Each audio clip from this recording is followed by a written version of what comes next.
This episode of 5 Year Mission, the podcast, is brought to you by Fansets, your home for all things pop culture pin related. Head over to fansets.com and see all that they have to offer. And also stay tuned at the end of the episode for a very special offer from us here at 5 Year Mission. So the plan is that I'm going to play drums on the next album then, right? That's what we're talking about? Is that what we're talking about? That's what we were just talking about. Were we? That seems implausible. Why? I don't know. And Andy's going to write all your songs? That seems impossible. Play guitar? We'll see about that. Well. You had like a cold last week or something. That's just a sinus infection. It's fine. It's totally fine. I've been sitting here the whole time waiting for one of you to say some fucked up shit, but it was only Mike. It's just Yeah, boogers. Mike was trying to goad us into it. Yeah, I know. Or I was making him do that. I was like, I just want to see what kind of stupid stuff they say. All right.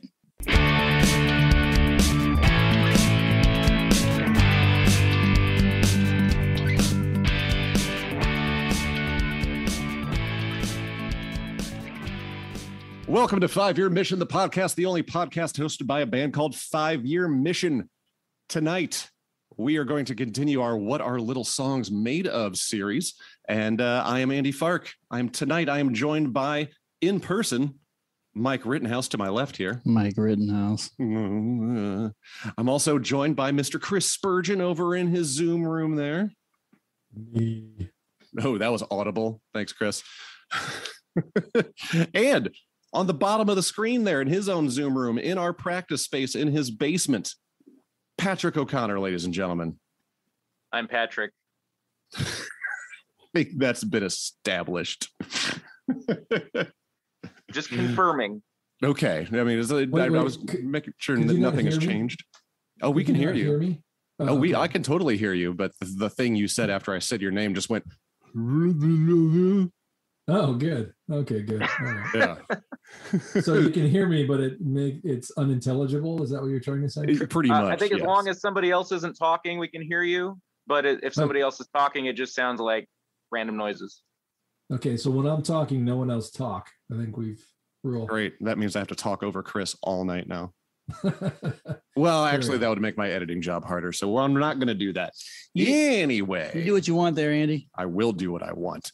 Matter of fact, what I want to do, keep this show moving. So tonight we are going to cover the song and episode "This Side of Paradise" from TOS. Because that's all we've written songs about so far, outside of one song. That's what we're known for. Anyway, so "This Side of Paradise," the episode. So a cult is basically forming on Omicron Ceti 3. And of course, the only reason I remember the planet's name is because Patrick sings it and it just sticks in your head. Oh, that's how it always works. That's how everybody remembers Captain John Christopher's serial number too. Yeah, it's also how I have to make sure that I get all the names right, because that would be bad. Murasaki, Like on Charlie X, 312. when I had one of them wrong and I corrected it at the last minute. Which I'm sure we're still probably wrong about who mourns Yeah, for, however you pronounce that. I was just going to say, how do you say that? There's no right or wrong answer. Because they never say it in the episode, so we never get any confirmation. But we're not talking about that. We're talking about this side of it. Spock hanging from a tree, people on a farm getting blasted with rays. Then Kirk has to basically outwit a computer, except this time he has to outwit humans by making them fight each other. It's a whole weird episode. But And then we have Spock the love story. I think we've covered this before. This is the episode where Smock. Smock? Is that the combination of smiling and Spock? No, it was the combination of Spock and smashes. So Smock, yeah, because this is where he smashes that console in the transporter room, right? Yes. Okay. Right. Mm-hmm. Okay, because I remember when we did Naked Time, or one other one where Spock loses his marbles and that was it. He smacked. Yeah, and I think we talked about this on a previous episode. So yeah, we did. It's so nice to be here. We're breaking new ground. Yeah. Thanks for bringing up old shit, Chris. Old. It's new. Old is new now. Old new shit. Yeah. I'm here for it. So basically, the crew is tasked with going and like evacuating this planet because they're being blasted with these deadly Bertold rays. We'll get to that, Mike. We're gonna get to that. Then you can do that sound effect. Oh, okay. Yeah, but don't do it that loud. You couldn't even tell what it was. Yeah, you can stay off mic for that one. Yeah. I thought it was those air brakes again. No need to lean in, Rittenhouse. We could just refer to you as off mic Mike. Ew. Stop making me edit things so much, Mike. Ew. Killing me. So crew's beaming down to the planet, and basically like McCoy examines all of them, and turns out that all these old injuries from their childhood and like even have disappeared, and they're perfectly healthy, and like even like the leader's appendix has reappeared even after it was removed. And so they have no clue what the hell is going on with this weird medical anomaly. Am I just going to keep going through the synopsis on this one, or are you going to, and anyone chiming in on this? We're just listening. We're all letting you remind us what happens in this episode. I actually don't remember that part at all. I'm glad you mentioned it. Oh yeah. So I know. So far, I don't remember any of this. Are we sure that we're talking about the right episode? Absolutely sure. I was just except for the Omicron SETI 3 part. I remember that. And the Bertold rays. Yeah. The deadly Bertold rays. Yeah, well, it's in the song. I know. That's funny because I was just going to say how I'll be the guy on this episode that doesn't remember anything, except for instead, Andy's the guy on this episode, the only one that remembers anything. Because he read a synopsis. Actually, I watched the episode probably like 2 weeks ago, and then just to kind of refresh my memory, when I first parked the car to come into Hero House Comics, 1112 Prospect Street, Indianapolis, Indiana, the heart of beautiful Fountain Square. I sat in my car and read the synopsis on why am I forgetting the name of it already? We just talked about This Side of Paradise. The Side of Paradise. Oh, the site that I went to. Memory Alpha. Memory Alpha. Yeah. Memory Alpha. So I sat in my car, read the synopsis before I came to the door, and then I waited for a good 30 minutes for Mike to get here. So I probably could have watched the episode sitting in the doorway of Hero House.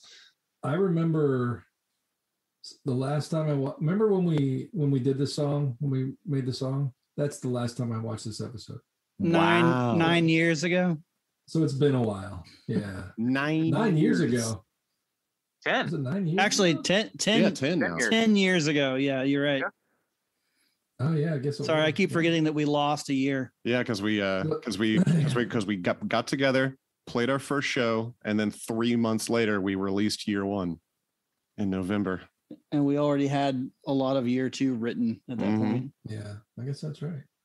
Well, maybe I've watched it after that. I don't know, but This is the 10th anniversary of year 2. That's right. My favorite part December. of this episode Or November. is that out of this episode was created the animated 5-year mission. Oh, yes, right. Oh, right. Mini-sodes. Oh yeah, Which didn't is we what didn't you tack the animation onto the end of the actual video itself? Yeah, I made an animated short at the end of it. Yeah, I'll make sure to post that link in the show notes. Because that's when we were working You should on do that, Andy. I will. because I kind of feel like hanging from a tree.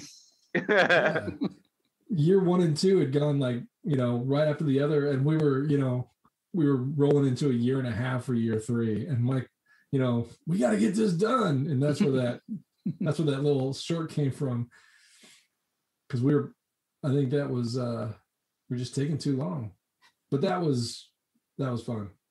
We'll have to. Do we have that somewhere except for on that video? We have like a compilation of the animated shorts, don't we? Maybe, I don't know. I don't know.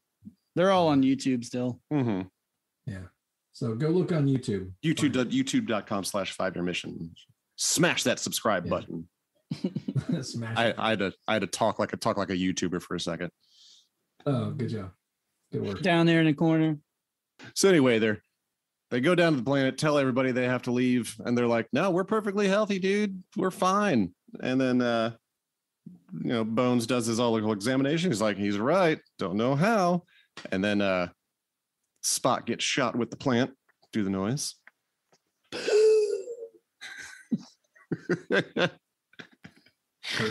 And of course Spock gets blasted with it after he meets Layla, who is, it turns out that she was in love with Spock 6 years earlier, and then he couldn't reciprocate even though he's half human, and so he gets blasted, and he's like, oh, hey, I love you too, because now I'm on drugs. Well, maybe you should.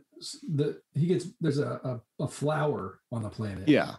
And it shoots its spores out, and it makes that sound like Mike just did. The Yes. sound, and it makes you real uninhibited. So basically, it makes you feel uninhibited. it's called weed, Chris. I mean, it's illegal in like the next state over from us, so we're That's fine. true, it We is. can just make road trips. It's fine. So anyway, Layla gets all sneaky, and they're basically going to try to keep the entire Enterprise crew from leaving the planet so they can kind of repopulate, because all their machinery had basically died and they were living like the Amish pretty much. And so they were like, man, we need some more bodies around here. All the animals died, our machines died. This is a plant-based diet that we live on down here, and we're doing perfectly fine and we're healthy. And Kirk's just not having it because, you know, he's Kirk. He's like, nope, I got sent here to do a job. Then basically the plants go back up to the ship so McCoy can examine them, and they start going through all the ventilation and everything, and it infects the entire crew. Uhura pieces out and yeets out of there because, and then she like destroys all communications except for subspace, so they can Did only you say yeet? Yeet. I did. Because I was talking about YouTube earlier, so now I got to He's- talk like a YouTuber. He's trying to appeal to the youth. Yeah, I see. The Ute. the Utes, The Utes. the Utes. The ones with the scratch. That's See? right. Bring it around. So Kirk goes back up, and he's basically talking about how his entire crew is mutinied because everyone's just like, I'm going down on that planet. I like feeling high down there, and this is awesome. We're gonna stay. Fuck the system, fuck the man, and you all can go to hell because I'm gonna go down here and eat some plants and get high on flowers. And Kirk ends up being the last person that's not infected Yeah, because or he's- under the influence. I yeah, guess. he was up there thinking to himself. He was like, you know, the ship can stay in orbit for like months and months, but you know he can't leave, so he's basically marooned there because he can't pilot that ship on his own. So Right. he's basically screwed, and he's like, how do I get these people to snap out of this? How do I get them to come back up and see that, you know, these Berthold rays are going to be the death of them? And then he starts getting all mad because he's been a little bit infected, and he was like, wait, I'm not under the influence since I got pissed off. So maybe that's the key. And so he starts trying it out and gets people to like get mad at him. He was like, that's how we fight this. We make So them isn't fight it- each other. Isn't it the Adrenaline. no? Like he's anger. He kind of he starts getting infected, but it's the ship that brings him back, right? It's like Yeah. you know, he's like, I'm the captain of this ship, and that's what brings him back, right? Mm-hmm. He's like that. basically reminded, you know, I have a duty here, Yeah. and you know, this is my job. Everybody else needs to get their asses back up here and help. It's always the ship. Everybody thinks that he's such a ladies' man, but he's married to his ship. He just wants to fuck that shit. See, I like that I can openly curse now because I don't feel bad making Mike edit this, and I know it's going to be my own fault for having to edit out curse words. So this is all on me. That's fair. That's fair. And basically, I know if I'm talking, there's going to be a curse word coming up, so I'll really pay attention to myself. How's that working out for you? So far, so fucking good. So Kirk gets back down there, and McCoy's just having the time of his life. He's just chill as can be. And he's like, Kirk's like, where'd everyone go? And McCoy's like, yeah, so-and-so went over to make this thing called a mint julep. It's like, how do you not know what a mint julep is? You have replicators. You're from the South already. How do you not know what a mint julep is, McCoy? Come on. Good Lord. So anyway, yada yada yada. Kirk makes everybody get mad at each other. They fight and they lose their happiness. and Oh, he ends Planck's up fighting power is Spock gone. too. He does. Yeah, in the That's transporter. on the yeah. That's when Smock smashes that Smashes console. It's just like it's a monitor or something, and it crumples like aluminum. Yeah, Yeah. Yeah. I wonder why that is. Yeah. budgetary reasons. But it's funny. It's kind of the look of it though. When it happens, it's effective. It's like whoa. Yeah. Spock is pissed. But I mean that's basically how they break out of it is that people Yeah, Kirk so like figures out that they're angry and then they can yeah, so Spock basically beams back up to pack all his shit, and Kirk's like, nope, you're not going anywhere. Picks up a pipe, is threatening to fight him. That pisses Spock off, and then that helps Spock snap out of it. And so then Spock's back on Kirk's side, sees all the error of his ways, and that he was under the influence, so he can do his job again. So then Kirk and Spock go about making this like subsonic transmitter that'll like make everyone down on the planet mad and start fighting each other. And then there's like one of my favorite things is there's two crewmen down there. One of them hits the other with a shovel. yeah. Oh, He's it's so really good. mad now. Look out! That guy's got a shovel. I meant the guy that he hit. Oh yeah, yeah. I mean that's Oh, obviously. wait, he's unconscious. Well, he hits him in the back, basically just enough to piss him off. Yeah. He's like, how dare you? And they start fighting. Everybody starts fighting. And so, yeah, that's basically the end of the episode is like everybody snaps out of it. They get all the people off of that planet. Omicron Ceti 3. Omicron Ceti 3. It's my Patrick impersonation. It was dead on. Good job, Andy. Thanks, Patrick. Wait, that's not the I Patrick think that's voice. Noah. You're doing That's Noah. the Noah voice. It's That's Noah. right. No, Patrick's voice is just my voice. Oh, yeah, that's right. And what's your voice, Mike?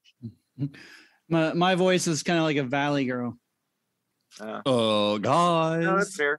So basically, that I is can the hear that. episode. Everybody snaps out of it. They get back on the ship and they get out. The end. And Spock says that he was happy. Yeah. Yeah. I mean, he was Yeah, he dangling. does. He was dangling from a tree, high as balls. So It is an interest. I actually like the episode because it shows a different side of Spock, even if it's not even artificial. It's just his inhibitions were removed because he's being who he is. He's always trying to suppress that human Seal it, side yeah. of himself, and he's not able to because of the effects of the flower. So I think it's kind of a cool episode in that it just shows a kind of what Spock would be like if he didn't force all his emotions down all the time, Yeah, like basically, if like his human half were to completely take over, and he Yeah. started smoking weed. So basically, on that planet, they find the cure for Vulcans. Yeah. That's racist, Mike. Yeah, I've been watching a lot of Enterprise. Vulcan's gonna Vulc. Those you know? Vulcans need some flower weed. I mean, especially since they were still pissed off about Pajem. Right? That was like a season ago. Right? That's what I'm saying. I mean, they knew they were in the wrong, but they were like, yo, We're talking about TOS, Andy. Stop trailing off. Sorry, I got sidetracked with Enterprise because I just got finished with my rewatch. I'm close. I'm on the mirror. Oh, nice. So Cool. This side of paradise. I just basically love it because like Kirk is forced to like he was usually a computer that he had to confuse, but now he has to make humans confused, and a lot of them. Well, Spock Like is sort of like a computer. For there you go. no reason, Spock has to wear this random jumpsuit. I loved the Spock jumpsuit. That's 2 episodes where we get to see Spock in a jumpsuit. Oh yeah, because This Side of Paradise and Spock's Brain. Before we hop into the song, do we have anything left to say about this episode? Since I just basically just gave you the bar synopsis of it all. I like that we got more insight into Spock, and I think that's the first episode where you see like a relationship with Spock. You We have a him mock smile. time. We have a mock time coming after that, but Oh yeah, that's right. and then Enterprise incident much later. But I think this is Yeah. the first one where you really get to see Spock without the Vulcan or without the human part of him under wraps.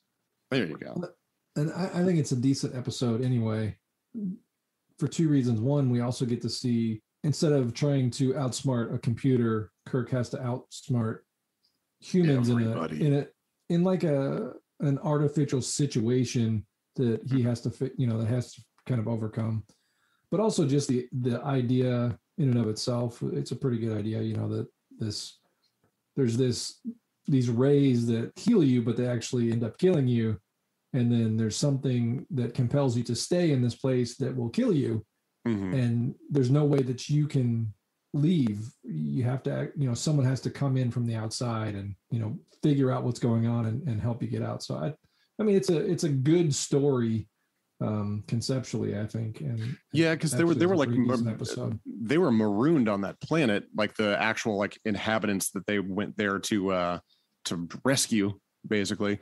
But they had no communications except for like subspace, which would be they can only communicate with a ship that's orbiting the planet because it went out like years ago, apparently. So they had like no way to be like, we're fine, stay away. And then had they not shown up, that entire place would be dead. Yeah. I mean, the episode is very of its time. I mean, with the whole flower power thing. Mm-hmm. I mean, literal flower power. I mean, that's clearly what they're going for. But it epitomized the time that it came out, Yeah. They did a pretty good job with like hippie episodes. Yes. I like it better than Lights of Zetar. It just looks funny. A lot of things are better than Lights of Zetar, I'm finding. There's most things we could almost say. There's not much worse than Lights of Zetar. The Empath is down there. The Empath, Alternative Factor. Man, I love Alternative Factor. I don't know if Alternative Factor is that bad. Mm. It's down there. Oof. It's good bad. Okay, I will say about the Alternative Factor, it's memorable, but not in a good way. Lights of Zetar, I couldn't tell you what the plot of Lights of Zetar is. All I can remember is there's some effect where they're like playing with the contrast. I've seen it recently and I can't remember what it was about. Hey? Scotty's in it. I remember that. I think there's like flashy lights in somebody's eyes or something. Yeah. And like I said, they're playing with like the contrast. Yeah, I'm real glad I don't have to write that episode. Whose song is this? Is that Noah's? I think Noah has it. Okay. Yeah, it's Noah. Huh. Of course, I think I might rather have that than freaking Savage Curtain. Well, you got some good material from one of our past episodes. I hate the Savage Curtain. Oh, speaking of which, Patrick Murray from that episode that we did with him about the Savage Curtain, he is in the he's one of the 3 finalists for Indiana's Funniest at Helium Comedy Club here in Indy. No kidding. Oh, cool. Yeah, Cool. We can say win. Finals are on Sunday. I'm going to go support him. And he got his start right here on the 5-Year Mission podcast. You mean 5-Year Mission, the podcast? Whatever. Yes, that is what I'm phoning this in, Andy. Obviously. It's because I'm sitting right next to you, isn't it? Sure. You're just not riding your this coattails. You're not used to this anymore. Yeah, and also you're like behind me, and it's weird because you're like, it's like you're looking over my shoulder. I'm right now. I'm like backseat podcasting. That's riveting. Let's get into the song. Yeah. Patrick, what do you remember about getting like the idea for this song? Okay, so some of them, I have a particular idea for, like Tomorrow Was Yesterday, where it pretty much turns out that way, right? But this was one where I had an idea and it kind of evolved as we worked on it into something else, which is it's always fun when that happens. It's a nice surprise to see where it ends up. But my original idea for this was to do a Give Peace a Chance sort of song with like a hippie sing-along kind of song, you know what I mean? But once we started bringing in the heavy guitars and all that kind of thing, and the Carmody backing vocals, it just kind of evolved more of a Beatlesque Rubber Soul kind of tune. So, which is fine. I love how it turned out. But yeah, originally it was going to be more acoustic and more of a chant where you get a bunch of people together in the room and just chant along, Okay. I think it ended up having too many lyrics and being too complicated musically to do that. So that's okay. I like how it turned out. So I'm happy with that. It's definitely one of those songs where whenever we play it live, I mean, it's always like a big hit because I mean it's still a good sing along song, and plus I know like the people will pick out certain little phrases here and there that I've noticed that like everybody will sing along to, like if they're not doing the entire song. But yeah, they'll pick out little phrases here and there, and I'll see people doing it, and I'm just like, yeah, like penis pill and butt love. Yep. Yes. Those things. It was the Spock Love episode, remember? Yeah. I'll be putting the full song at the end of the episode, but yeah. But just remember the lines, happiness pill, and you'll have nothing but love. You'll have nothing left. Nothing left but love. But I don't know if you guys remember this, but occasionally when we played the song, I've actually sang alternate lyrics that were a little bit questionable on purpose, just for fun. The happiness pill during practice at some shows, maybe we'll bust that one out again. The penis pill. Yeah. Change it to penis pill, and you'll have nothing left but love. Yeah. We could go further with it with these lyrics. Which those two lines come in like succession, don't they? If I remember right. Yes. Yeah, they're in the same section. Yeah. All right. Just trying to remember off the top of my head. Wait, what song are we talking about? the penis pill song. This Side of Paradise. Yeah, come on. Not Noah. To be confused with Paradise Syndrome. Oh, yeah. Oh, I was thinking of Memory Alpha. I want to point out, I was listening to this today, and I want to point out the backing vocals are the idea of the backing vocals is pretty much lifted wholesale from the Beatles' You Won't See Me. Yeah. Oh. I'm a fan. It's great, but if I remember right, when we were working on it, I was editing and recording some stuff, and I threw those on there kind of just as a joke, and then I think you ended up liking them, so we kept them. And then we added more parts to them. Yeah. Yeah, because I did two harmonies, and then Chris came in and added the higher harmony to it. Yeah. I like those, and it got back to the sort of sing along feel I had wanted at the beginning. Anyway, so. And I remember when we started doing those live, and we were like, "Uh-oh." Yeah. How are we gonna do this? I definitely sing a very cut back version of it live. So because I don't hold out those notes that I'm holding out on the album, because otherwise I'm going to be way off. Well, with all the screaming, we can't hear ourselves live. So right. Yeah, right. One of the problems I had with this one was I think initially there was like a third chorus and another verse, and the song just seemed way too long, and so I ended up chopping out a bit of the middle section and going straight to that bridge part early. So it ended up originally it was like 4 minutes long or something, and I think we cut it back a bit. Yeah, you fell for Noah's his peer pressure to make shorter songs. Hey, I'm always in Camp Noah with that one. I don't know. I think on most of my songs are real short on year one. Oh yeah. Yeah.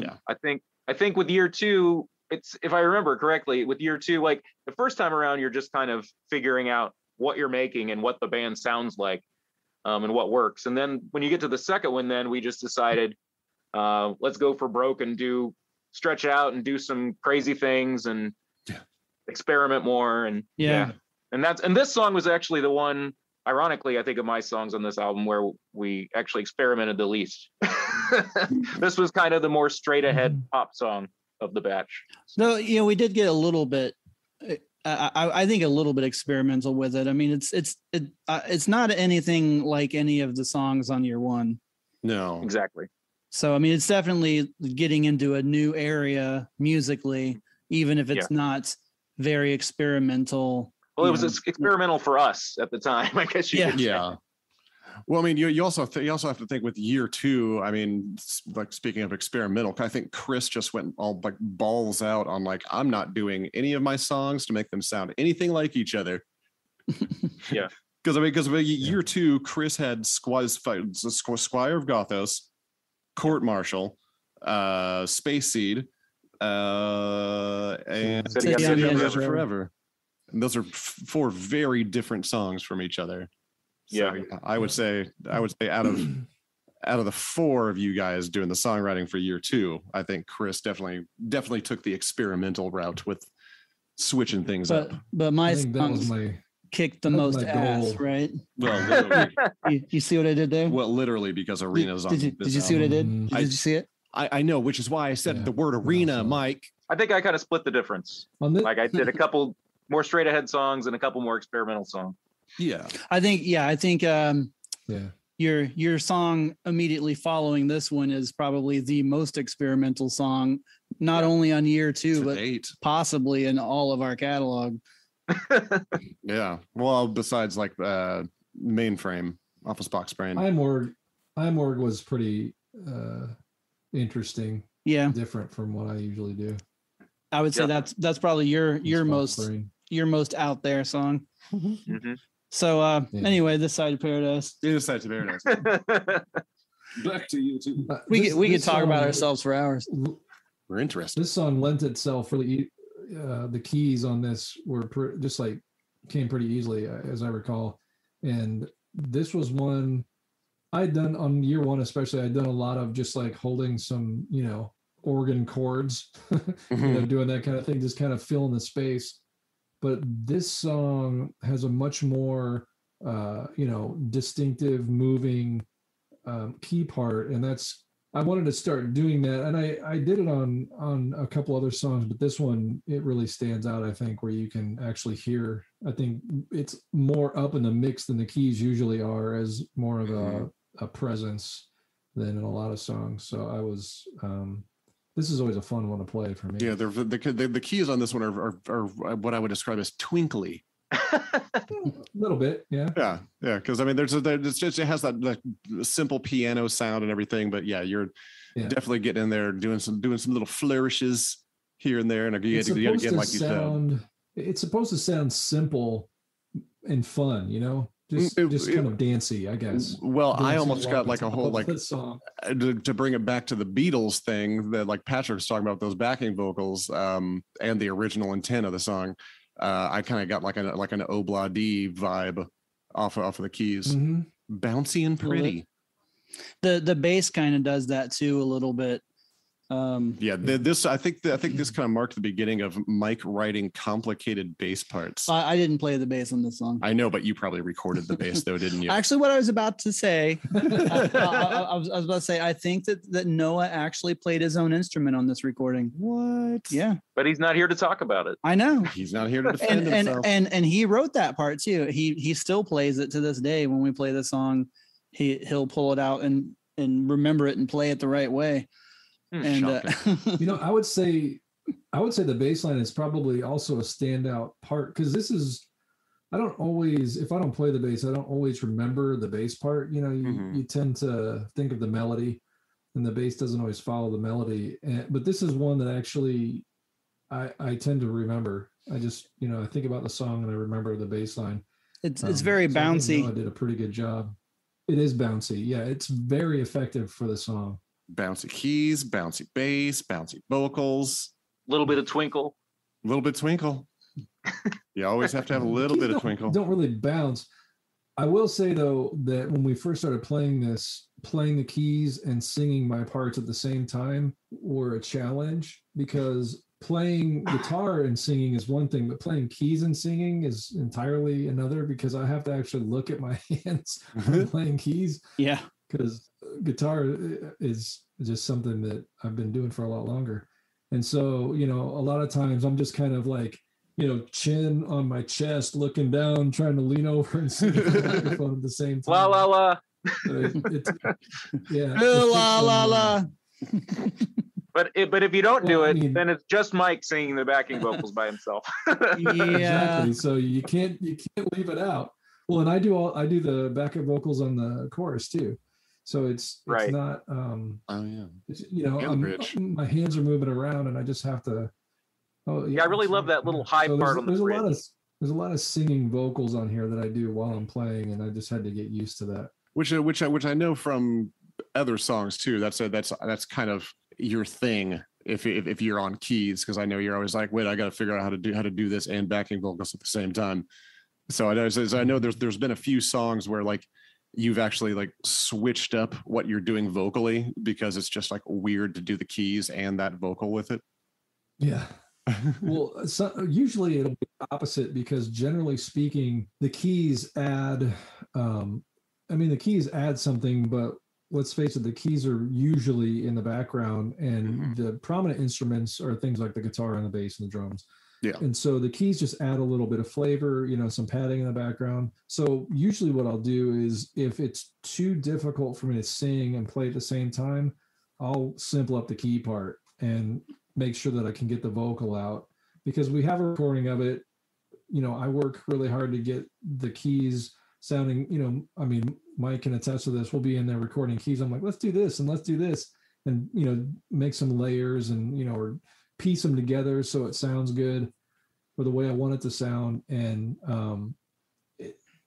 sometimes all that work we do in recording just is not something I can translate live. And so I have to simple it up so that I can actually do the singing at the same time. Or else, and you can say the same thing about the vocals too. Like, we layer a lot of vocals, and you can't just replicate all that on stage. So we kind of pick and choose which parts we want to have in there. Yeah. Yeah. Like especially backing vocals. Right. Exactly. Because I know for past shows, there's always been like moments being like, oh, we haven't done this song live for a while, and then like whoever's doing backing vocals and the lead vocals just be like, all right, nobody plays something for a minute. and then just practicing the backing vocals, like, who's off? One of you is off. What note are you singing? I know this is one of those songs that we've done that at practice with. Yep. Where the la-las. We just kept playing through like verse, chorus, verse, chorus with everyone doing their parts, and it would just like get closer and closer and closer. La la la. And Andy would be sitting there like just tapping his foot on the hi-hat, like just bored. Come on, you divas. Andy's back there on his phone, on Facebook, taking video, whatever. Oh yeah, taking a most embarrassing video if I possibly can. That's right. That's for Patreon now. Yeah. We do have a lot of songs where, when we layer, I know that I do, 2 or 3 parts sometimes for vocals, and obviously live I can't do 2 and 3 parts. And so, Mike will fill in or Noah will fill in, but, Noah will be the first to tell you that he doesn't hear those harmonies a lot of times. And so if he can't adjust, he'll end up doubling whatever he's already hearing. Yeah. And so we adjust, but I think that's part of what you do as musicians. You have all this experimentation when you record, and then it sometimes doesn't translate live, but you do something different that also still sounds good. It just may not be the exact same. And I think that's part of what's great about seeing bands live, is because you don't always get exactly what you hear on the recording. You especially don't when you come to see us, because we like to do different things. And that's when you hope that the crowd participates and fills in those gaps for you. Yeah. Yeah, right. Well, you're just talking about when Noah forgets the lyrics. Yeah. Well, luckily enough, we usually have Helen there to do that for us. Right. But that is one of the nice things about a lot of these songs that we do live that would we usually would have to work on vocally a lot, is that our local crowds, I should specify, some out of town, but mainly the local crowds that have been with us since day one, they will definitely fill in a lot of the spots, and a lot of times they don't care if we're slightly off vocally. Because they're going to be singing along themselves and won't be able to be like, oop, Noah's singing an F instead of a G or whatever. That would be pretty far off. That's pretty bad, Andy. I don't know notes. You should have said Mike. That would have been more realistic. I bang on things. I don't know notes. Yeah. Okay, how about this? Noah's up there going instead of Is that better? That sounds more. That's more Mike than Noah. The dying quail effect. Yeah, plus that's a more realistic way for a drummer to try to explain backing vocal notes, unless you're Phil fucking Collins. I'd argue, but it's all those times that I've tried to explain to you what I want with the drums, and it's me going, do and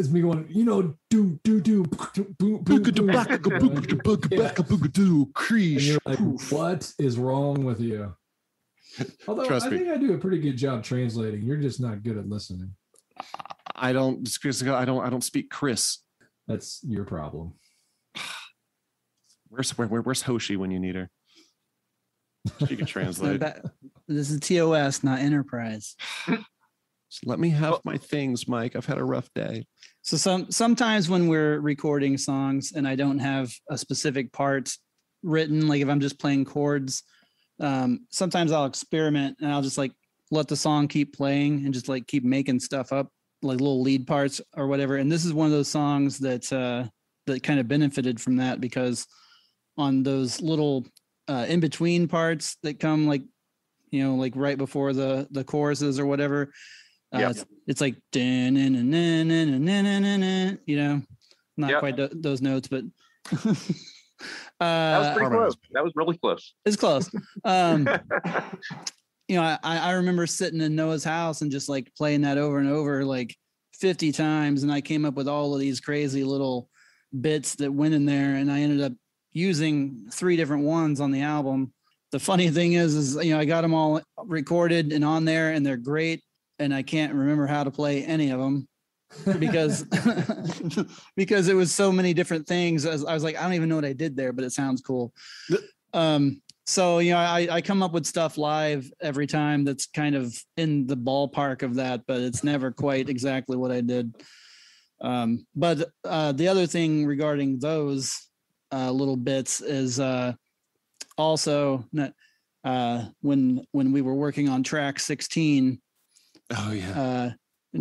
One of the things that Noah and I did was that we grabbed little bits from every song, like just some kind of a sound, and mixed them into that track. And one of the things from this song was the little lead parts that I did, and we, instead of just like putting them in there, we actually chopped them up into just like little bitty, like 2 or 3 note sections, and just like sprinkled them over the entire track. It's so weird and random. Yeah. So when you listen to track 16, you'll hear like just a little guitar that just goes like, dude.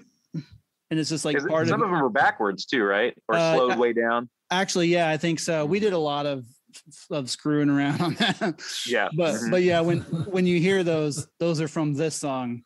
And it's those little parts. Yeah, basically, if you get the combination of Noah and Mike together and let them just do unsupervised, yeah, this is the type of thing you get, because I mean that's how we got one of Mike's Spock's Brain songs in the elevator. Hey, Mike and Noah, where are you guys going? Don't worry about it. And they're off working on that Spock's Brain song. And then that's what we ended up with. I should have followed them. I'm sorry, everyone. I feel like we pretty much covered it, but yeah, it was fun. Anything regarding the drums in the song, Andy? I got nothing. I mean, they're fun to play, mainly because I get to go double time, and that's a rarity. So that's always a plus. Like right in the pre-chorus, I get to do the bam, bam, bam, bam. It's so simple. Mm-hmm. But yeah, I basically channeled my inner Ringo for the verses. Just the classics, chop, chop, chop on the hi-hat, real simple bass drum, real simple snare, no backbeat to it yet. Then you go double time, and there's a lot of pauses too. So live, I get to do a lot of stick twirls and pointing at people and making faces. So always a big plus when I can mess with our audience. Which go ahead. I've already gotten threats of people that are going to try to mess me up at our September 11th show, because it's been so long since they've been able to crowd participate. And so like my focus is going to be on you, and I'm going to make you mess up. So I just tell them to bring it on. That doesn't sound very supportive. It's not really. I know, right? A gentle threat. Sounds rude. I've had 3 people tell me that already, and specifically to me. Not like I'm going to try to mess up Patrick. I'm going to try to mess up Chris, Noah, or Mike. No, it's me. Jerk moves all around. Well, because they know if they mess you up, they're going to mess up the whole band. Oh, that's true. I'm the gatekeeper, or the keymaster. Which one would it be? I think you're the keymaster. Perfect. Dibs on not being the gatekeeper. We have enough of those in the Star Trek world right now. All right. Well, on that note, get it? It's a song reference, music reference. Note. On that note, we're going to wrap up this edition of What Are Little Songs Made Of. Thanks, guys, for coming on here. Thank you, Patrick, for writing this wonderful song. Yay. Yay. Thank you guys for listening and performing it. It's been fun. I like it.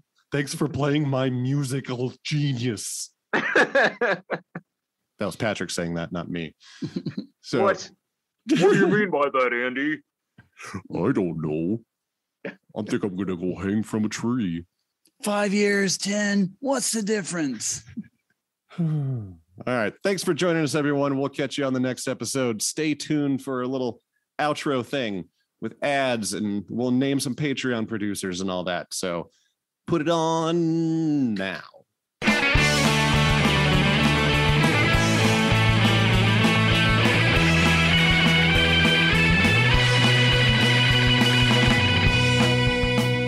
Hey, do you miss getting new content from 5 Year Mission? You should head over to patreon.com/5yearmission and check out our Patreon page. As a patron of the band, you will receive access to rare and behind-the-scenes pictures and videos and other cool stuff. You will also have early access to many things, like video releases or new songs. You can sign up for different levels, from ensign all the way up to admiral. One of the perks of being an admiral on 5 Year Mission's Patreon is that you get to be a producer on this podcast. Currently, our producers are Neil Carpenter, Helen Lake, Debbie Rinke, Carol Jones, Becky and Roxy, Steve and Frankie Palopoli, Madison Rachel Jones, and Jim Morehouse. Your name could be on this list if you sign up as an admiral. So head over to patreon.com/5yearmission now. That's the number 5 Year Mission.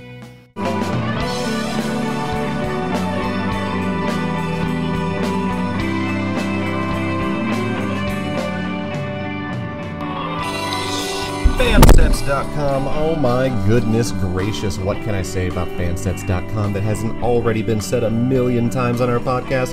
They have all kinds of new stuff. Everything is wrapped up in Vegas. They got all kinds of new releases, including Dr. Gillian Taylor from Star Trek 4, Monster Maroon Captain Kirk, Dr. Pulaski, Guinan, Admiral Vance, Discovery Season 3 uniformed Michael Burnham, one of my personal favorites, Jet Reno, Rin, oh his poor antennae, Vic Fontaine, a Xindi Reptilian, and of course, in order to bring the most honor to your house, Gowron with the eyes, oh, and General Martok. Man, if you want to order any of those pins, any accessories you can think of, head on over to fansets.com, enter the code 5YearMission, that is the number 5 Year Mission. You can get 10% off of your entire order at checkout. Fansets. Our pins have character, and we thank Fansets for sponsoring 5 Year Mission, the podcast, and every podcast on the Trek Geeks Network, each and every week.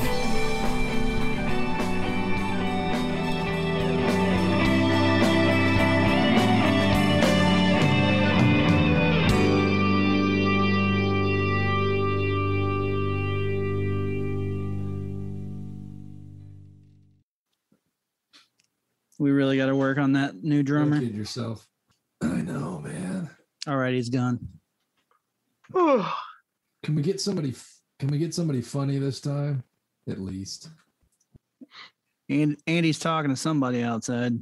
Great. It sounded like you said great, right? Patrick? Yes. It sounded Yes, like I did. At first, I thought you said freak. Andy's talking to somebody freak. No, it's pronounced Mark.